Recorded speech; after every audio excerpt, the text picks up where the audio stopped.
Hello to the Engis community. I'd like to thank you for taking a moment to watch this video address today, and hopefully also to read the email that we will be sending through as usual. Okay, so we have a few items to cover today.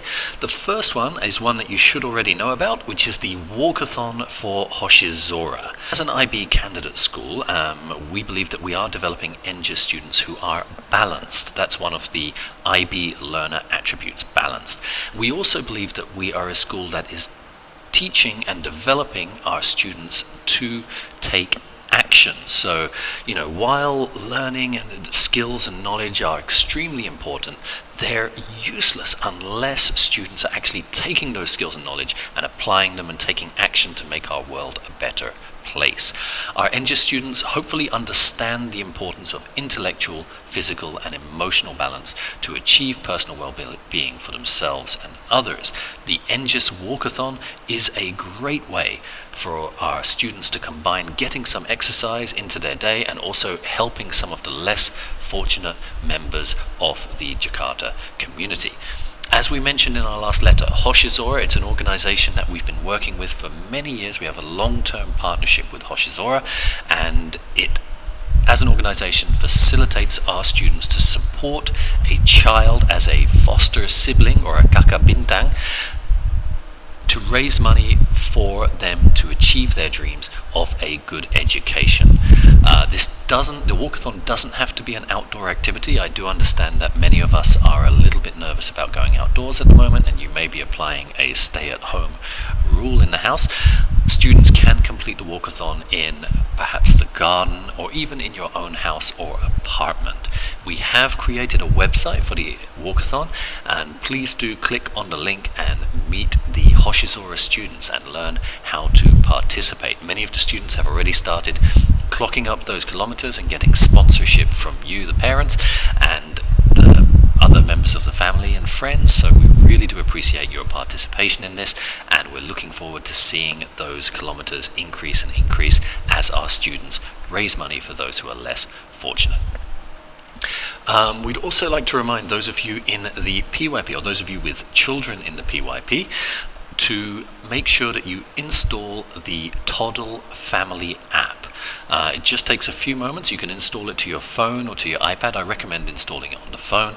It is a very helpful app for getting updates on your child's learning, and it will also be the platform on which we provide our semester reports. So our semester reports coming out in January are going to be these interactive reports provided by Toddle, and the best way to view those reports is actually in the Toddle app, although I believe PDF versions will also be available.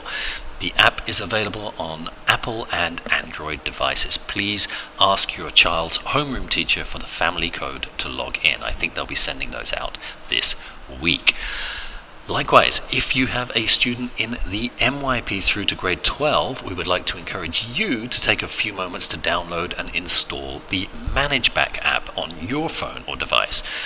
I've just installed it on my own device, and when I log in there, I can see my child's progress, I can see the assignments they have outstanding, I can see their schedule, their attendance on a daily basis, and it allows me to provide support and guidance where needed.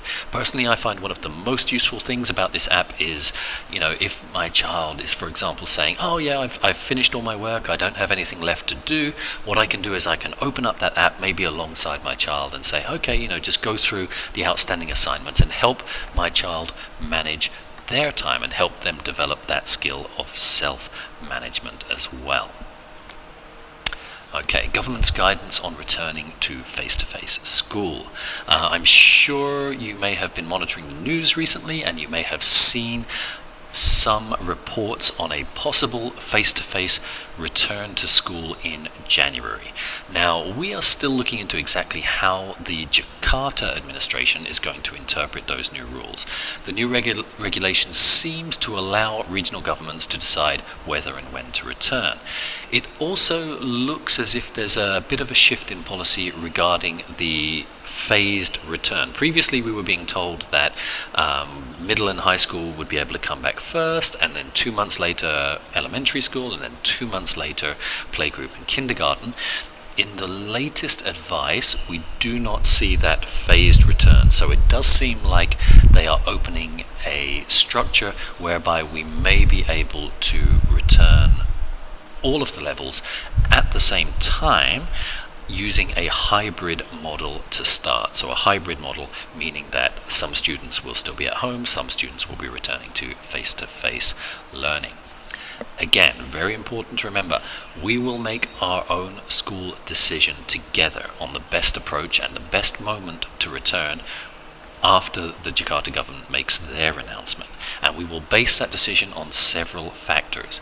These factors will include community perception, your perception via survey, international school norms, speaking to our network of schools, discussions with that network, data on the North Jakarta community risk, looking deeply at that data, looking at the infection rates and so forth, and also discussion with our health partners, as well as the application of clear and parent-supported guidelines for minimizing the risk to our students, faculty, and community.